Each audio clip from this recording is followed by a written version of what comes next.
blasée.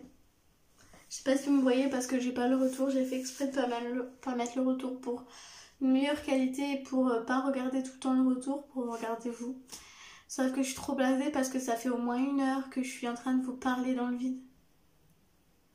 Je pensais que ça a enregistré mais pas du tout. Je suis vraiment blasée. Je vous ai raconté les histoires paranormales que j'avais et je vous ai raconté mes histoires, enfin une partie de mes histoires paranormales. Je suis blasée. Franchement, je suis blasée. J'ai tourné 4 vidéos, enfin je suis en train de tourner la 4e vidéo aujourd'hui. Tout s'est bien passé. Et là, je parle dans le vide. Alors j'espère que ça ne refait pas parce que du coup, ça a l'air d'aller. Je vais vérifier quand même. C'est bon. Donc je suis désolée, je filme dans ma salle de bain, donc ça peut-être que ça résonne.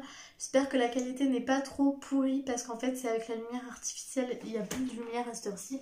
Il est au moins 2 h du matin du coup que j'ai parlé pendant 1 heure. Le pire c'est que je m'en suis aperçue quand j'ai clôturé la vidéo. Je suis vraiment blasée les gars. En plus je suis assise par terre. Alors pourquoi je filme dans ma salle de bain? Parce que Brian est en train de jouer dans le salon. Je veux pas l'empêcher de jouer parce qu'il avait plus de live et il était malheureux sans live le pauvre. Du coup c'est un peu les retrouvailles. Et j'ai mon neveu qui dort dans ma chambre. Parce que je garde mon neveu pour rendre service à mon frère et à ma belle-sœur. Et Thaïs qui dort évidemment, il est 2 h du mat. Donc forcément elle dort. Voilà. Je suis complètement blasée. Donc si vous me voyez habillée comme dans certaines vidéos qui vont venir peut-être à la suite. C'était dégueulasse, pardon. C'est normal. C'est parce que j'ai tourné plusieurs vidéos aujourd'hui. Ah, je suis désolée, j'ai un peu une tête de blasée. Mais là franchement ça m'a gonflé. Du coup aujourd'hui on se retrouve pour une vidéo. Donc je m'excuse parce qu'il y a eu plusieurs samedis sans vidéo paranormales. Et je m'en excuse, mais en ce moment j'avais pas trop le cœur à faire des vidéos paranormales. C'était plus un truc qui m'attirait en... Enfin j'avais une lubie, voilà c'était une lubie de plus faire de vidéos paranormales. Mais je savais que j'allais en refaire à un moment donné, mais je savais pas quand. Et je suis désolée parce que je ne vous ai pas prévenu et ça c'est vraiment pas bien. Donc je m'excuse et je reviens pour vous faire des vidéos paranormales. Donc j'espère que ça vous... Aujourd'hui je vais vous lire 2 histoires de la même personne, donc anonyme, et plusieurs histoires qui me sont arrivées à moi et à ma famille dans une maison en particulier. À la fin, montrer seulement que les histoires là parce que j'en ai d'autres à moi, mais je veux pas trop que la vidéo dure 10 plombes, voilà. Donc du coup on va commencer tout de suite par le témoignage que j'ai juste ici. Donc j'ai tout recopié. Donc je vais vous la lire. En fait c'est la même personne mais c'est 2 histoires différentes. Un soir j'étais seule dans le salon avec Luna, la plus grande de mes filles. Et à cette époque, je n'ai qu'elle et mon bébé qui dormait dans le lit, enfin dans son lit, quand ça s'est passé. On était donc, moi et ma fille, assises sur le canapé qui était collé au mur face à la télé. Nous étions en train de regarder la télé et ma fille était dans l'angle du mur et moi juste à côté d'elle. Pour vous situer, si on regardait à droite, on avait la cuisine ouverte sur le salon. Du coup, ma fille s'est mise à regarder en direction de la cuisine et s'est mise à éclater de rire sans raison apparente. J'ai regardé Luna et j'ai vu qu'elle regardait au-dessus de moi pour voir la cuisine. Donc en gros elle a fait comme ça. Voilà. Donc machinalement j'ai moi aussi tourné la tête en direction de la cuisine pour voir ce qui la faisait rire, mais il n'y avait rien de spécial. J'ai donc demandé à Luna ce qui la faisait rire comme ça et sa réponse m'a fait froid dans le dos. Elle m'a répondu « C'est le monsieur qui me fait rire ». À cette époque, Luna n'avait que 3 ans. J'ai voulu rationaliser en lui disant qu'il n'y avait personne et pour me rassurer aussi moi-même. Tu m'étonnes. Mais on fait tout ça genre je suis toute seule et tu dis « Non, non, c'est rien ». Et après en plus tu fais genre de rien quand tu vois des gens tu dis « Ouais, franchement elle a peur pour rien, c'est un truc de malade ». Enfin bref. Deuxième histoire. Dans l'après-midi, j'ai mis ma fille de 11 mois dans le parc qui se situait contre le mur au milieu du salon. Je m'étais mise sur une chaise devant pour jouer avec elle. Fatiguée, elle s'est endormie.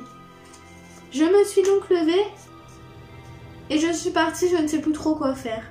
Il n'y avait personne d'autre que moi et ma fille de 11 mois dans le parc qui dormait. Et d'un coup, j'entends un truc qui tombe.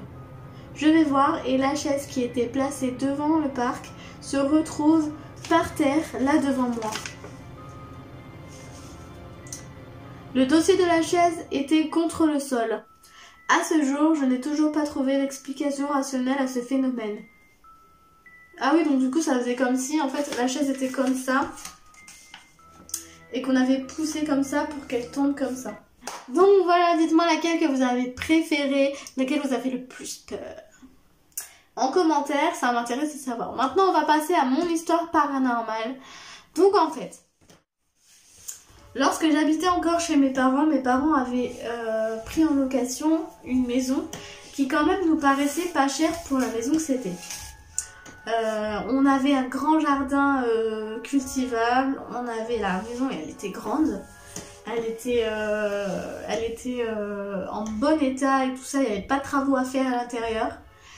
On avait une grande cour avec des graviers, mais la cour elle était plus grande que mon appart. Hein. On avait un petit coin dans la cour, c'était un endroit couvert en fait avec un petit toit où on pouvait étendre le linge ou mettre des voitures, etc. On avait un garage, on avait un sous-sol, on avait plus loin ça faisait une cave, on avait 2 pièces en fait, ça s'appelle pas une cave parce que c'était pas en bas, mais c'était au même niveau que toute la maison, au rez-de-chaussée, enfin au plein pied. Donc on avait 2 pièces comme ça en fait, c'était pas du tout enfin genre c'était la pierre, la tomate par terre, enfin je crois que c'était la tomate. Et donc voilà, c'était pas chauffé, c'était pas isolé, tout ça, c'était vraiment style intérieur cave, donc c'était plein pied. Et donc on avait 2 pièces comme ça, et puis au fond de la cour on avait une espèce de grange, c'était pas vraiment une grange, on avait un côté poulailler, un côté écurie un peu. Petit, hein, vraiment tout petit, mais un côté écurie, enfin je sais pas trop comment l'expliquer. Et ensuite quand on sortait là, on avait tout un pré à nous. Donc on avait un âne. Non, un mouton. Pas un âne, un mouton. Enfin bref. Du coup voilà, c'était vraiment... c'était la plus belle maison qu'on a eue, je vous dis. C'était la plus belle maison qu'on a eue. Et pourtant elle était pas chère pour ce que c'était. Enfin elle était plus chère qu'une maison normale, mais elle était pas trop chère pour ce que c'était. Donc voilà, mes parents avaient sauté sur l'occasion sans se poser de questions. Et on a compris en fait que la maison avait une mauvaise réputation et que du coup c'était pour ça qu'elle était pas vraiment louée chère. Donc déjà c'était un peu chelou parce que des fois on retrouvait nos jouets pas à la bonne place, etc. Une fois on est rentré chez nous et enfin on rentrait, on ouvrait la porte, en fait il y avait un portail, on ouvrait le portail et puis on rentrait la cour dans la cour dans la voiture. La voiture dans la cour.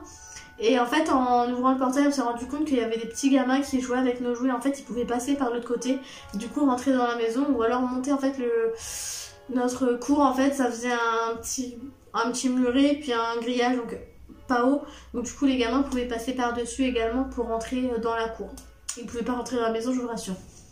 Voilà, et du coup une fois on est rentré, ils sont partis en courant parce qu'ils nous ont vu arriver. Mon père il a rien dit parce que bon, il jouait avec nos jouets, il faisait rien de mal donc il voulait pas nos jouets, voilà.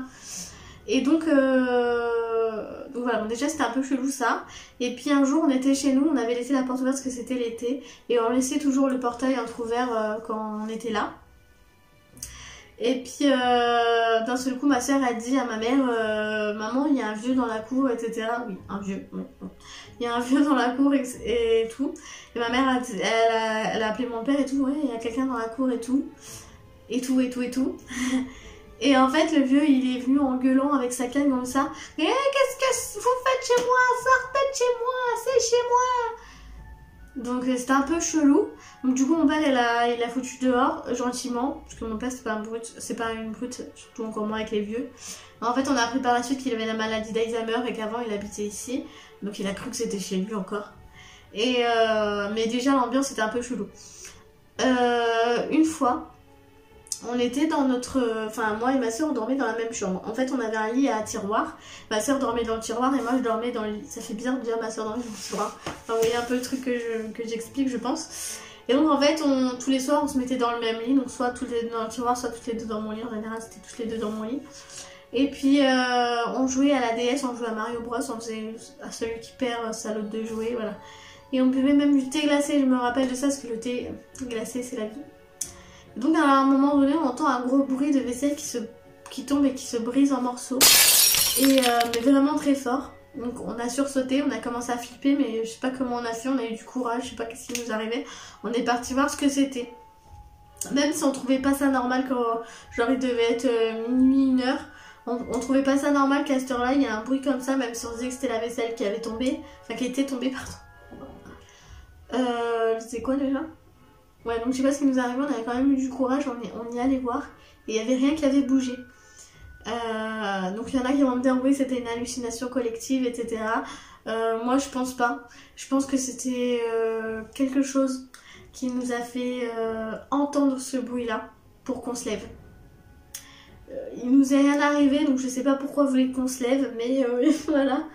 Et sachant que mes parents, en fait, ils avaient leur chambre, la porte d'entrée de leur chambre et la cuisine. En fait, ça rentrait directement dans la cuisine, il n'y avait pas de couloir, rien. Et il y avait un mur fin comme ça qui séparait leur chambre de la cuisine et ils n'ont rien entendu. C'est pour ça que je me dis que c'était sûrement un truc qui nous a fait entendre. Après, ceux qui croient pas au paranormal comprendront pas ce que je dis, vont me prendre pour une folle, mais voilà. Je vous dis ce qu'il en est.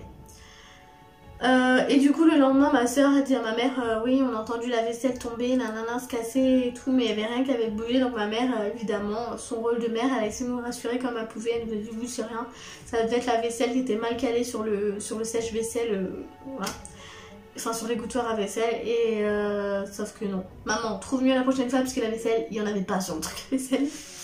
Alors voilà, elle a essayé comme elle pouvait, elle a fait du mieux qu'elle pouvait pour nous rassurer, mais ça n'a pas fonctionné puisqu'on est resté sur notre position et encore à cette heure-là, on pense toujours la même chose.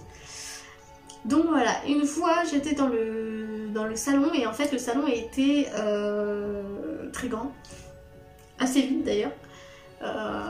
Et en fait on avait un couloir, en fait si vous voulez on avait la porte du salon et on avait un couloir dans ce sens-là. Et ensuite on avait la porte de la salle à manger à l'autre bout du couloir, hein. Ça faisait un couloir pas très large et enfin quand même assez. Et donc moi j'étais dans le salon, la porte fermée, puis j'écoutais la musique, puis je tournais sur une chaise de bureau, puis je tournais et puis à un moment donné je me suis sentie observée, donc machinalement je ralentis de tourner, puis je regarde autour de moi voir si ma mère elle n'était pas derrière moi en train de me parler, j'entendais pas avec les écouteurs, mais il n'y avait personne. D'un seul coup j'ai senti comme un courant d'air dans mon dos et des frissons qui sont montés. J'ai pas trouvé ça normal, je devais avoir 8 ans et j'ai pas trouvé ça normal, sachant que ma mère me laissait pas regarder des trucs paranormaux, tout ça, donc tout ça je connaissais pas. J'ai juste trouvé ça pas normal que ça me fasse du froid dans le dos, enfin un courant d'air frais dans le dos et des frissons qui me sont montés comme ça. Du coup je suis partie voir ma mère et j'ai demandé si c'était normal que ça faisait ça. Ma mère elle m'a dit oui évidemment. Elle essayé de me rassurer aussi, elle me dit oui évidemment, mais je reste sur ma position que je n'étais pas seule ce jour-là dans le salon, c'est sûr. C'est sûr parce que je sais ce que j'ai ressenti. Ensuite, il s'en est passé dans cette maison, mais vous allez comprendre à la fin. Ensuite, il y avait une chambre un peu glauque. Elle donnait sur la cour, il y avait une porte-fenêtre, une vieille porte-fenêtre pour aller dans la cour. Et donc il y avait une cheminée. Et c'était la seule chambre avec une cheminée à l'intérieur. Et elle était petite. Genre, elle faisait peut-être un peu plus large que ma salle de bain, enfin oui un peu le truc, un peu plus longue aussi. Enfin, elle était pas très grande par rapport aux autres chambres. Et mon frère avait dormi dans cette chambre, il avait rien senti, mais mon frère il est un peu... tant qu'il voit pas, il y croit pas. Et ensuite il y a eu ma soeur, donc celle qui est née... la deuxième de mes soeurs, sachant que j'ai mon frère, une grande, une moyenne, moi. Enfin, je sais pas trop comment vous expliquer. Enfin, une de mes soeurs, en tous les cas, qui a dormi dans cette chambre. Et elle a vu une femme au pied de son lit en train de la regarder. Donc, je sais pas si c'était à l'entrée de la porte ou au pied de son lit. Je sais qu'il y en a une, c'est au pied de la porte, l'autre au pied de son lit. Donc, elle a vu une femme la regarder, vêtue d'une robe de chambre, une chemise de nuit, je veux dire, blanche, et donc avec les cheveux noirs. Et oui, c'était un peu film d'horreur, mais malheureusement c'était réel apparemment, enfin d'après elle, et qui l'a regardé dormir. Et mon autre soeur qui est née juste avant moi avait exactement la même chose, donc soit au pied de son lit, soit au pied de la porte, je sais pas. L'a regardé dormir également. Et elles étaient tétanisées, elles n'ont pas pu bouger, elles n'ont pas pu parler. Et oh, mon radiateur m'a fait flipper les gars.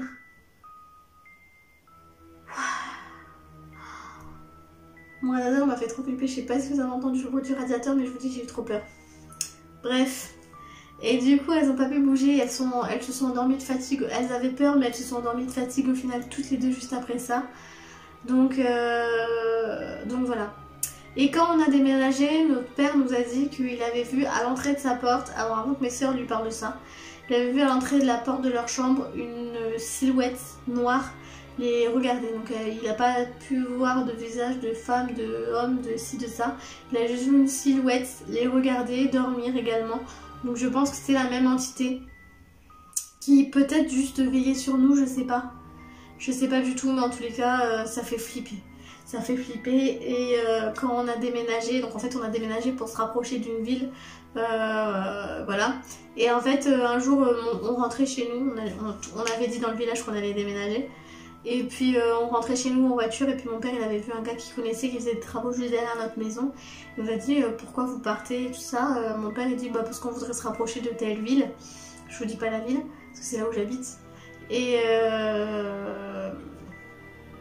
le mec lui dit il n'y a aucune autre raison. Mon père il dit bah non pourquoi. Et le mec dit bah parce que il y a des rumeurs sur cette baraque apparemment elle est un peu bizarre. Comment ça bizarre? Bah apparemment elle est hantée. Il y a eu des rumeurs, tout ça, et c'est pour ça que le propriétaire n'arrivait pas à la louer et la louer pas trop cher pour qu'il y ait plus de monde qui puisse venir. Sachant que cette maison était vieille, donc forcément elle a forcément du vécu, ça on s'en doutait. Mais moi à 8 ans je voyais pas les choses comme ça, donc je pensais pas que forcément vu qu'elle était vieille il y avait peut-être quelque chose. Donc voilà. Donc c'est bien parce que c'était tellement un ami qui nous l'a dit que quand on partait, donc on était en danger tout le long, il savait mais il en avait rien à foutre. Donc voilà. C'est une maison qui quand même, elle était vraiment trop bien, mais elle était trop belle pour être vraie. C'était trop beau pour être vrai, pas cher, beau, spacieux, bien agencé, c'était pile le nombre de chambres qu'il nous fallait, c'était pile... Limite c'était comme un piège en fait. C'est comme quand vous avez un bonbon pile au goût que vous voulez Barbapapa, c'est le seul Barbapapa qu'il y a sur la table. Il est facile d'accès, vous le prenez et puis vous mourrez parce que c'était pas de la Barbapapa mais c'était de la cocaïne. Non mais je sais pas si vous voyez ce que je veux dire, c'était limite... ça paraissait piège en fait. Et voilà. Du coup c'est tout ce qui s'est passé et c'est déjà énorme. Donc voilà, j'ai pas voulu vous raconter d'autres histoires parce que celle-ci est très longue quand même. Donc voilà, j'espère que vous avez réussi à suivre ce que je vous expliquais, que je me suis bien exprimée.